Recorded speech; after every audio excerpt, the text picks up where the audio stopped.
nti wo mumbere basobola okutuuka ku gwe bali kwenda nga bo tababoineeko. Ebintu saawa eno ebyo bikutambula bitambula nga tobonena ku muzungu yena yena. So saawa eno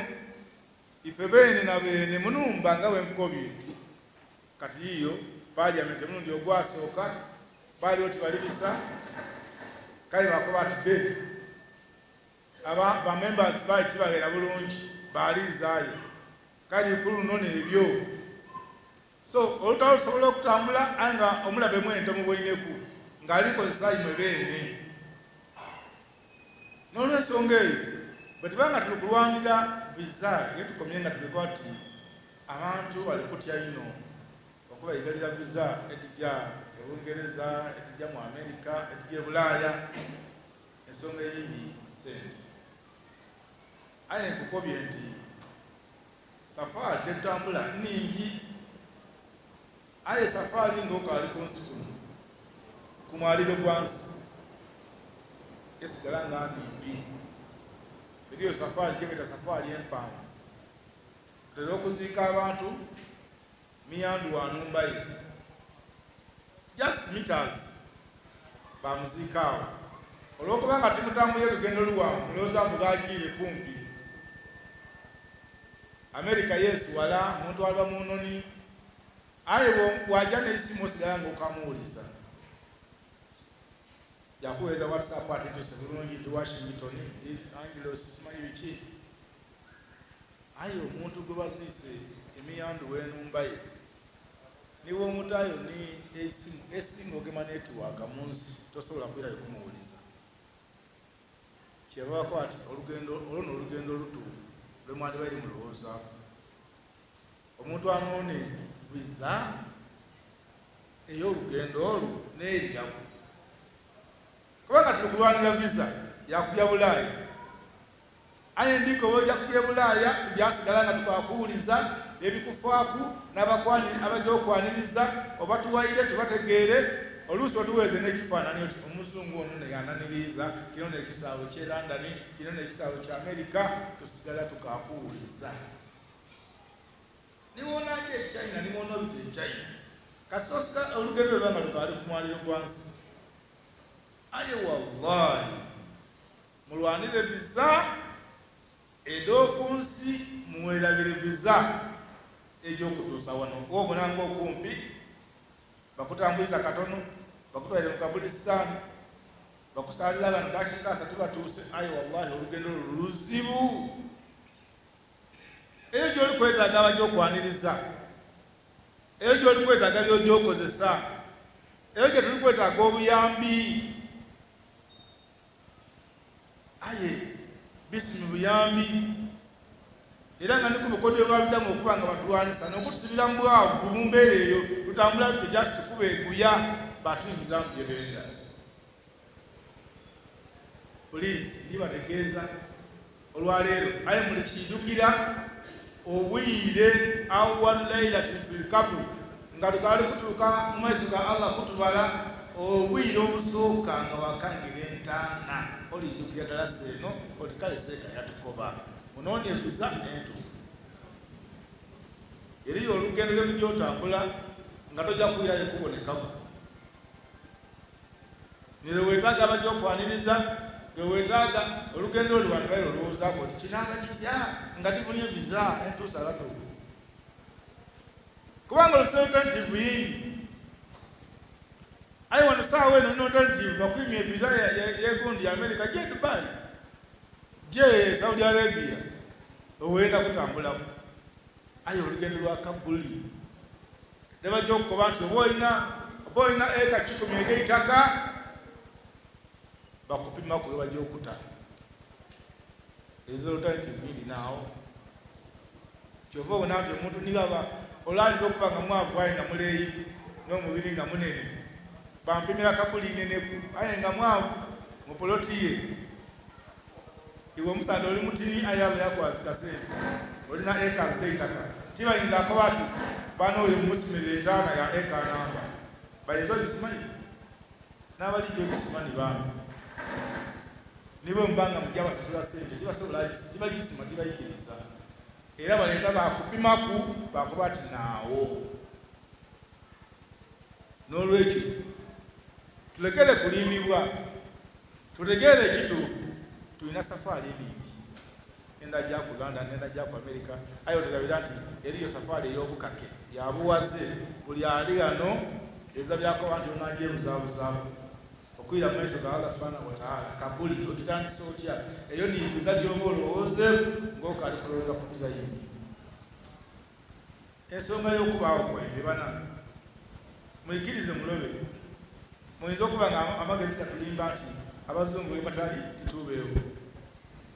aye nga tuba kiri Allah subhanahu wa ta'ala singa tumwesigamiraku. Hadha mawdhuu kamil fi kutubul aqida, topiki namba mitabu ya aqida byogera ku tawakkul. Era tawakkul bwekulema nolowooza nti oyo lwazira nze tibaawo, eyendogera abantu batera okubyogera kaka nze oyo lwazira menzenze ngulindiwo. Kabenga nakugulira ekyemisana, nakuwedde okusoma, napangisiza enumba. Please tawakkal ala Allah. Bana tuyikirize tutawakkale ala Allah, twesigamire Allah subhanahu wa ta'ala datubeezaawo. Bwe munaaba nga mufunye mu endala n'obwavu banantu kike mwali talemereirwa kubanga n'omugayiga. Aye tulekerawo kuyingira kuwangulwa olw'ebyetaago obutontono. So bana era n'ensonga lwaki abazungu lwaki bakyusa bava ku lutalo lule okuba nga bayira ku lutalo luno. Amagira ge bakozesa mu kutulwanisa gendi kwera okuba nga gona nga babikiramu. Erisooka asaitwara ala manahiji taalim, asaitwara ala manahiji taalim, mu kutuukiriza ebigendererwa byabwe ayingira bye babiseemu okwolwanirako olutalo n'okuba nga n'abavuga silibasi kwetusomekeza abaana baitu. Silibasi babitamu kusoma, batuukiriza ebigendererwa byabwe, babitamu masomero, ebiri mu masomero saawe TV yaka muli kubiwulira. Abantu engeri gye bali kwononamu abaana baife kyova obona n'okuba omwegendereza ino. Mahiya manahiji saawa tulina international schools, masomero nga go gali ku international level. Ogula ekigambo ekitali kiri kirungi ku muwendo gwa waigulu kuba gaba ga miliyoni 3, miliyoni 4 tamu eki tamu ndala. So manahiji taalim tujja kweyitamu bwangu nti manahiji taalim tetuleeteze obuzibu bungi. Aisaitara ala al-ilam wa wasailihi, amagira agandi ge babiseemu mu kutumalawo n'okutulwanisa nti media ngende tulina amimbala. Tusaba Allah akikuume kubanga yeeziizaawo amazima gene gali nti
na tigenda kwetwa kigambo programu zetu kuboneka nti batuusa message kubanga al-ilam ekigambo ilam by the way is a mass communication in Saudi Arabia.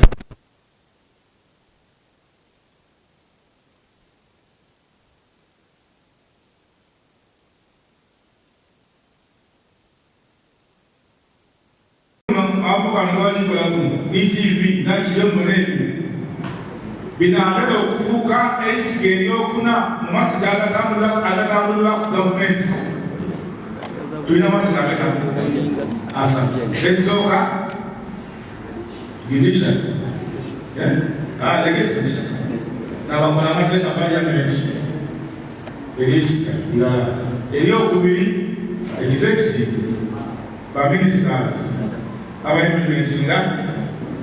bali nebatesiisa esigeri okusatu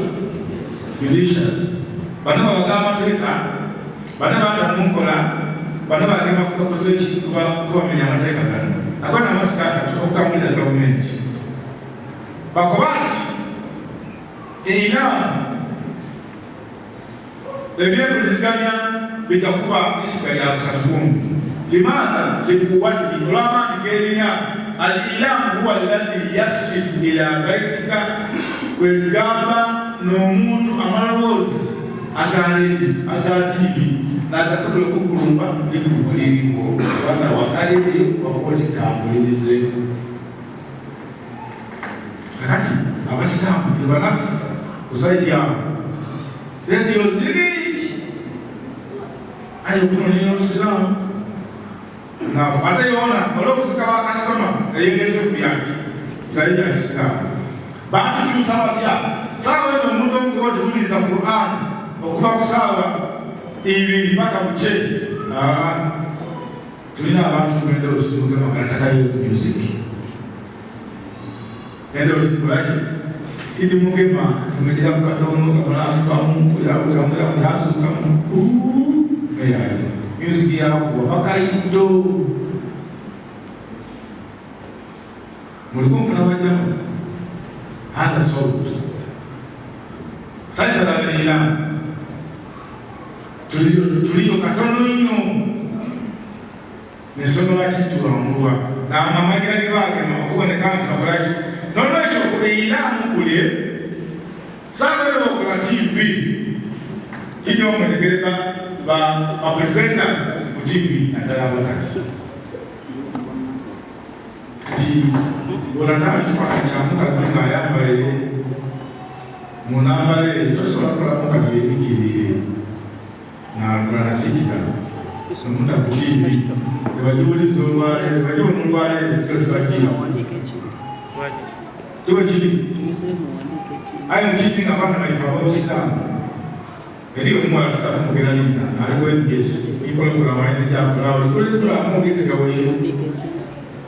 muwala Musilamu aye ayambala enambala gyayambalamu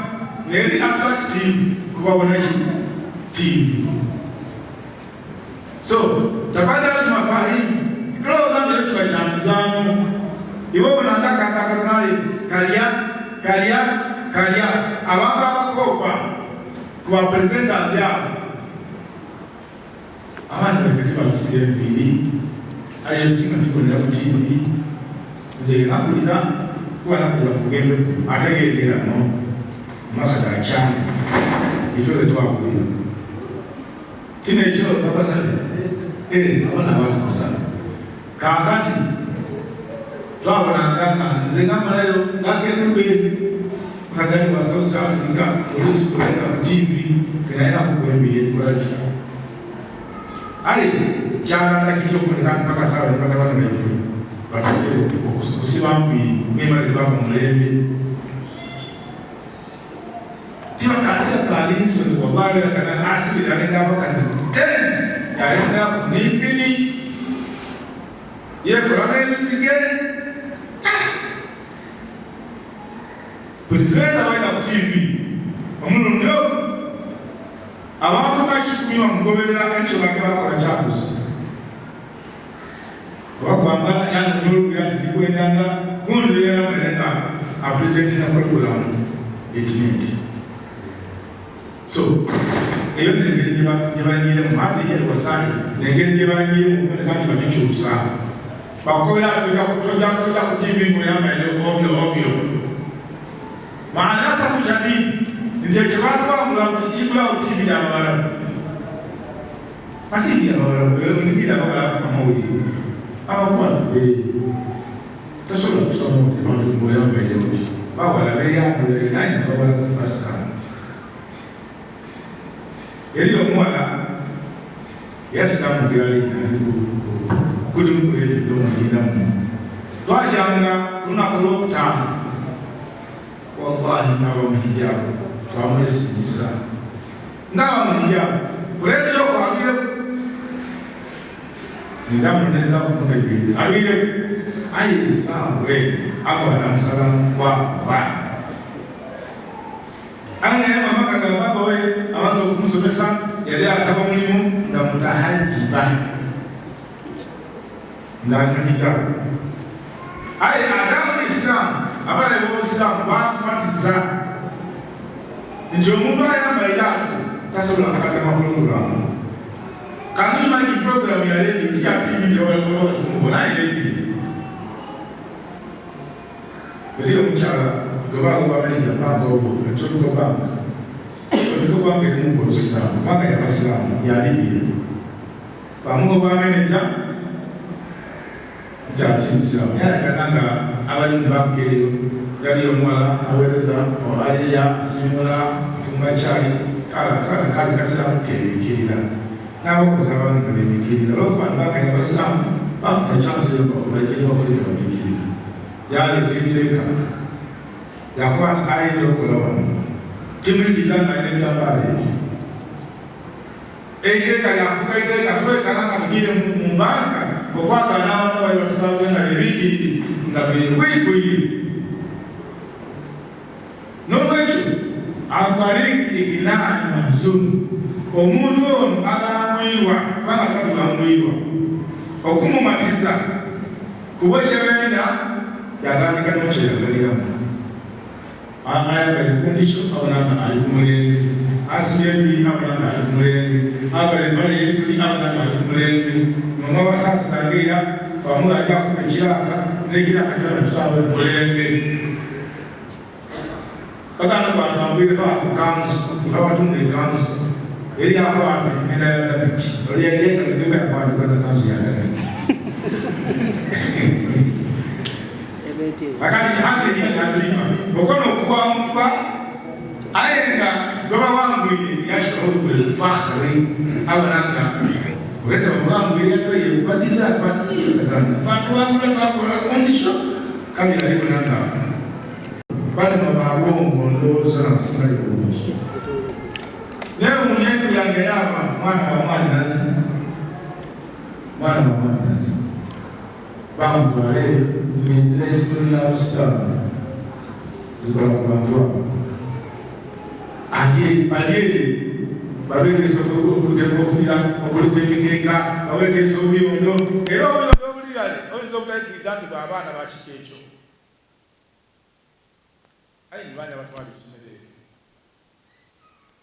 ebitongole saawa nimbona ku TV nti balonze omwana wali abaire amuswire omwana nga muwere era poliisi emutayire mu kifo abakumirwa abaana aho kana magira ga Okulwanyisa kati ife abaana ngabo ajofuma omwana wa Obusilamu balina okumatiza nti services zina kubanga tebakusaidire baba wange omukulu bamwetanga Kibaate Stanley yali ni Musa baba ni kubatwala ku isomero ajasoni dada wange yasomesa abeetwa n'abandi babasomesa aweganga okusemesa yajja okuvaawo nga mukatuliki era yafiira mu katuliki twagezaako yalema aye nibyakyuka atya akantu kali katono kuba twajjangaeta omusayi baba lwaki wayo baba mu idini ya babawo ni bagandawo yatubatizanga edini yebukatuliki bwezinga naitu aye twamubuuza tiwakyuka otya ebintu byalinga bizibu just batolanga abantu eira babata kusolya kuba amasomero batagana obwana yansi babukwati aba Muhammad Musoke Musaye Muhammad abaisize ku switi wasaba Muhammad wapi ngezira ka switi kagwa bakwati namwelewa aba Jesus baba kaina kumala lina Jesus nga switi alikat ndozo lifu bakana bule obwa Muhammad kwatali yetuliga tufu kweli konka kantu katono ino abantu sobongo baba kantu katono ino kale tya mzee wetu okupira ku kafu yafika mukati kati services baide babawa ibalaga nti Saidi na wale ekinyusi Saidi ife tunobuga yavu so agamanyumba gebalabirira mu abaana bakateyamba abaana bokungudo abaana balale lukendusu ezira numba jendi nga ya Obusilamu aiseka mutwale byoyo asigo okutambula ito kwambala aina yo kujayi ayi ezira numba jendi nolo nsonga eyo tulina okuba abegendereza eino ku nsonga tashwih wa takbihu al-afkar والمعتقدات التي يراد حربها تشويه وتقبيح القيم والمعايير الإسلامية bageza kuino tashwihu okono nebina watakbihu alqubh nekintu ekibi buli kivayo nga kya Busilamu kiba kibi basi tulecha tukoyo ubwo kasale zana kumusamu musali hakika tosoboire 14 tosoboire abinalala tosoboire wono osobolera olwala ndo muzungu yakawati be tejo tishikola batuletera ki bafide yamuno ndi mulala mu buwangazi bw'omwana mirundi emeka mu buwangazi buli mwaka lala natwala mukwano gwange yakawati twala ku mukolo nali ndija wakisi ayi sawa bafide ayi baganda bange bodo kange ndi party zeda gani mawali masiwa di party ze kuchi ku birthday ngaboni ngiro mukolo kule ekitono ino bunanga bukaire munana mujini namana mukolo yako isimu yakwa tseka keshi je basa kwetu mukolo ebo nikaya kakaire kalamba buli mwaka aliko lo mwana echi yali Muislamu so tabadala mafahim entegera chuka kwetu Nabii sallallahu alaihi wasallam kiyasomesa nti abantu bakasobola salakika ayi mama wabana akuta kuninga ngoluna kulwa basi ile mwana wetu tusi sawa na masimuro kama sida chobo nati nje yane munyayi eli isomero wa ndio kwato kizama naye ile isomero ngabaza ile batakuninga libaidukizetu ayi nakitikola ngaku message yetu za mwana ati mwana ono ali mto ayi wakusanya kwa hakika ayi wina kude kuyazalibwa badingiza munene mune muwasai ilamu bobanga bawandisa Facebook bona bakuweza message ba congratulations this month wa celebrate na birthday kakati twaba ngatatuwera kuliamu bali kudukiza mwana omukazi yakuta kuninga omwana ba musabye kubanga libaine babakolera neifana bawita ku group kubanga sawa ne buli isomero lirina group yalyo WhatsApp group baba kwa abana ibakolera birthday iwo toli kumukolera omukazi ayinza okutakuninga Sheikh kati batunda kino kyanafuwa ezira kidusa n'abagali mubeni kufuna ya asa zapika ayenga kama nusrifu tusasanya imeka esenti fi birthday ole yako ati bafuna okutalukanya omukyala we jasi omukyala ali yajja yanonereza abaana bano batakubukedde TV mukanyo yakakoba nti ani azaaliddwa oba mukawulira mukabona ngaako bataya abaana n'abantu abakulu batola omuzungu ere ow'amaani bamwembi owamutani w'omupiira olunaku lyazaalibwako bamuyongako ow'amaani wana Uganda ngasuubuzi ab'amaani meni baleeta omwana we owaali wa miliyoni 2 bali meka kati olako tulina odikola omwana waife akole ki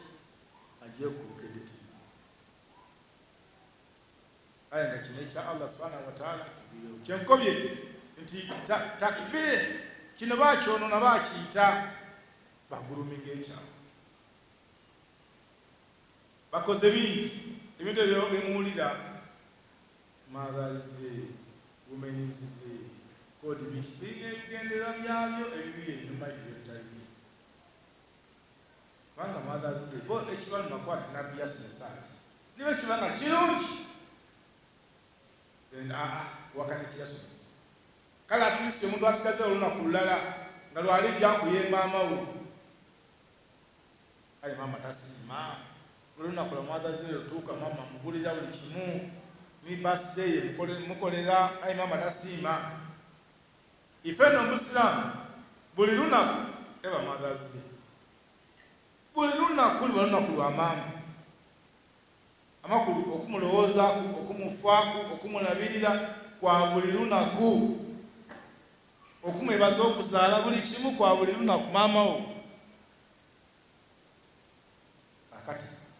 hada mafuhumu eyendowooza babanga baliko nagikyusa bagiteekuki ku lunaku omuntu abasinga kambakobe abantu lunaku olwolu lebajja okutegeera okubona ku bamama baabwe okubagulira ebirabo bagenda amabokisi Mother's Day n'olwensonga eyo bingi obuyendo obukolaki obuyendo obutamala ate nga seeka mukiri nkyaliwo era ndikwenda mu dakiika 5-10 nenga maliriza omusomo guno wairengera ebikaaliyo bingi tulina kuyira inshallah wanu tusomesaawo buli lwakutaano تشجيع الأخلاق السيئة بمختلف وسائلها والحث عليها بطرق مباشرة أو غير مباشرة واعتبارها نوعا من أنواع الذكاء العبقري.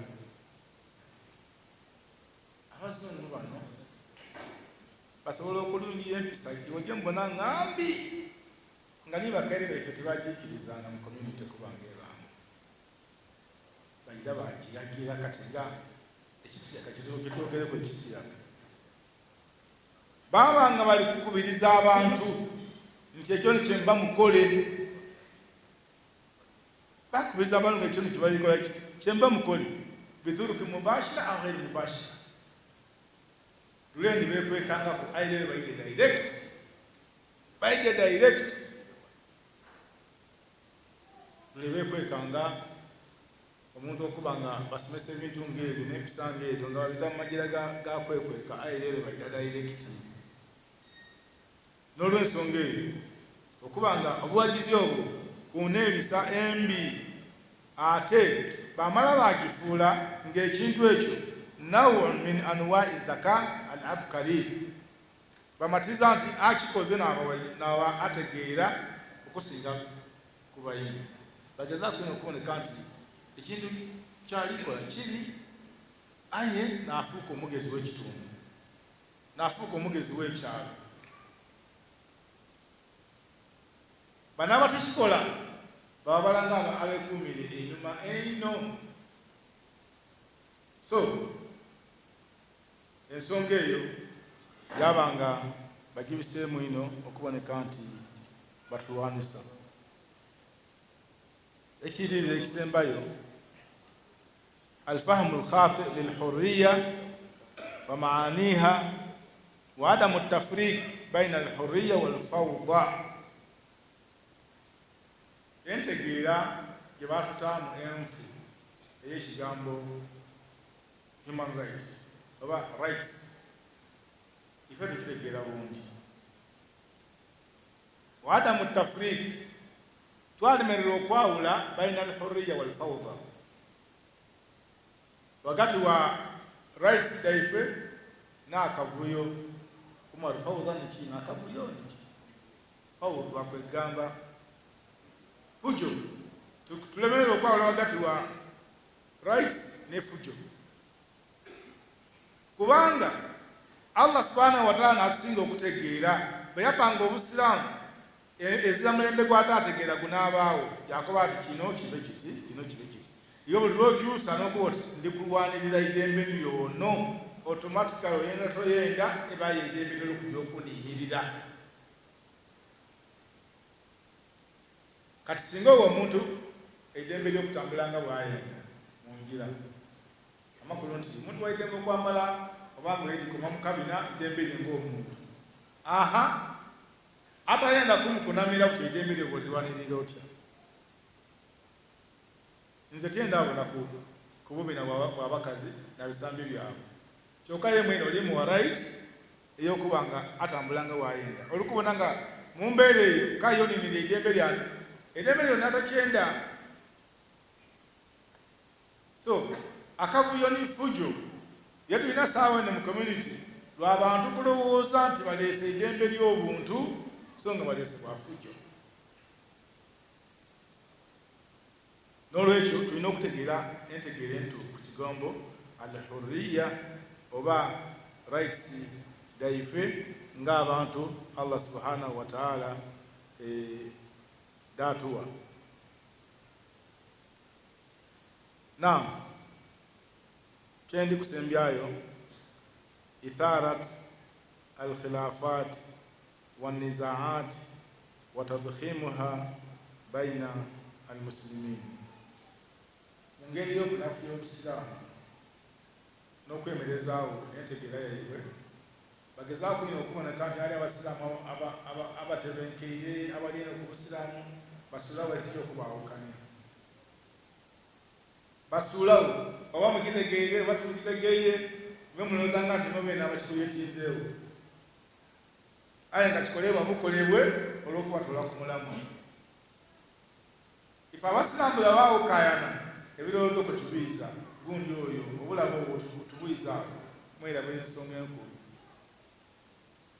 era Okulwanyisa nkoze ntya mutyamu mu nkiiko abantu bakoze tutya tukoze tutya wano kwamalawo bano tuba tudda kubayikiriza abo beeyo eyo gurupu yeeno fe tukiriza mu kino olunaku lwaziba n'ekyo mwawulira lwona lwaziba so nga ate dakiika endala eti obulamu bw'omuntu yabbeeyi yandibaire nga tejja bujjenga tusutesa ku bintu binagasa Busiraamu aye baire bataawo olutalo tuba mwife beeyo tubana okuba mu masiki eri emasiki eyeeyo lutalo wakati wa imamu ni naibu imamu ni naibu can you imagine imamu alina bamuyigiriza mu bangi naibu alina bamuyigiriza mu bangi imamu alina yasaaza naibu yenda yakino oluvannyuma yasaaza abantu masiki yerimujija disipulini. So enkayana bwe tutuukawo tulutoola ku mulamwa twabanga tuli awo tutyo. Omusimu gwange ebisigereyo inshallah ndiga twabisoma mu ddaasa ly'olwokutaano kubanga ekyo ekisigereyo tukola tutya okulwanyisa abalaba awo oba olutalo olwo tulweŋŋanga tutya kubanga tulakugula jambiya tulakugula misinga aye tulweŋŋanze tutya okuboneka nti tubatuwangula. Tujja kusoma inshallah ku mulundi gw'endinaira wanaye mukkirize eno aya yemba mbasomere mpeseeka asomese inshallah taala. Allah akawa suratul Bakara aya 2:17 baada billahi minash shaitani rajim wala yazaluna yuqatilunakum hatta yaruddukum an dinikum in istata'u wa man yartadid minkum an dinihi fayamut wa huwa kafir fa ulaika habitat a'maluhum fid dunya wal akhirah wa ulaika ashabun nar hum fiha khalidun. Hiyo ni aya yenyezo kumekeza nayo msimu wa leo. Allah akabati wala yazaluna yuqatilunakum simulowooza nti abalabe b'Obusilamu bajja kuwummula badde akyusanga bwa bukodyo nga kano kembakobere ke bakyusisa kubanga wallahi otyama walowooza wakuba ti aye abavubuka bamatiire batya ekigambo ky'omusaada okosa musaada mwine nga tekisoboka nga n'embuzi etasobola kwenizanyira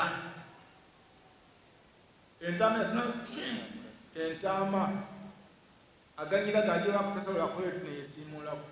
aye omuntu akuba ekikalo obulungi n'ayuma n'esiiga ekizigo wakuba oti mubitonde bya Allah n'asinga otegeera aye yayikiriza ati kanje miyandu wa musaada munange olekerere omukazi obirowooza wakuba oti batumatiiza batya wakoma mu ngira tuliwooza ki ng'embuzi yasobola akikola enkoko tasobola akikola era bw'otaawa empanga n'empanga bulwana bulwana n'olwekyo Allah akulira ati wala yazaaluna yukatiluna ekyo ekyokubalwanisa n'okulwanisa eddiini yaimwe mukyeteekereteekere tebajja kuwummula hatta yarudduukum an diinikum bo kyebenda nibe mutafa timwe balumaine okufa wabula okuba nga babatwere ku mulama gw'eddiini n'ekisinga okubasanusa ewa n'abaana abasiraamu nga bangi aye ng'eddiini ey'Obusiraamu ebaziramu ekyo nikyebenda okuba nga eddiini eziramu inistata'u bajakozesa obusobozi bwonna bwe balinabu aye Allah akuba waman yartadidi an diinihi omuntu anayikiriza n'aleka eddiini ye n'okuba oti nze mpagira kya omusaada awase musaada mwinyi mpagira kya mukazi awase mukazi mwinyi n'okuba oti abatuleke twambale nga bwe twenda era nze nja kwambala kundisho kubanga ebyo byonna byonna eba irtidadi an iddiini oleseewo eddiini aye Allah aletowa ati waman yartadid an diinihi fayamutu Allah n'ofa n'otuuka mu maiso ge wahuwa kafir n'otuuka mu maiso ge nga wazaalibwa musaada musiraamu wazaalibwa haji kyokka wamatizibwa abalabe b'Obusiraamu bakutwala waafiira ku mbeera ng'ofiirire mu batali basiraamu bakafiire fa ulaika habitat amaluhum oyo omuntu w'ekika ekyamanya nti buli ke yakolaku oba swala oba siyawumu oba ki jasi okuwagira obuwagire n'oba nga oviire ku mulamwa emirimu gyo gyayonooneka gye wakolaku fi duniya wal akhira ku duniya wano ate ne ku akhira ozayo mugabo wa ulaika ashabu nnar abantu abo bajja okuwuliriza eby'abazungu eby'abalabe b'Obusiraamu baleka ebya Muhammad sallallahu alayhi wa sallam bajja kwingira muliro jahannam hum fiha khalidun ezaja kubatolamu kujja kubookya ngezira ali kubatolamu abooluganda niba naze akaseera kano twekuba embifuba tulekera okubona nga bale n'ab'ekitalo eno Allah subhanahu wa ta'ala byatuyisaako byayenda tukole ate n'atulinaku obuyinza bana tudafuna obuzibu nga tuyize mu maiso ge tuwe nga tuli ba muliro ate nga twazaalibwa mu Busiraamu saba Allah w'ekitiibwa atugase n'ebigambo ebyo ayi Allah tukusaba otulage enkwedda abalabe b'Obusiraamu era otusaasire okudda ewalanga Allah tukusaba eyo gyaife mwife egyali gisalirwawo okuyingira omuliro Allah ogikyusa ogite mu jjana Rabbana taqabbal minna innaka anta samiul alim wa tub alayna innaka anta tawwabur rahim Allahumma taqabbal siyamana wa salatana wa ruku'ana wa sujudana wa tawbatana ya ilahi al-awwalin wal akhirin Allahumma ij'alna fi akhir hadha ash-shahr min utaqaika minan nar Allahumma atik rikabana wa rikaba abaina wa ummahatina wa ajdadina minan nar Allahumma innaka afuwun karim tuhibbul afwa fa'fu anna Allahumma innaka afuwun karim tuhibbul afwa fa'fu anna Allahumma innaka afuwun karim tuhibbul afwa fa'fu anna ربنا آتنا في الدنيا حسنة وفي الآخرة حسنة وقنا عذاب النار وصل اللهم على سيدنا محمد وعلى آله وصحبه أجمعين والحمد لله رب العالمين والسلام عليكم ورحمة الله وبركاته. Ama inataka ni Saidi swali Lubanga.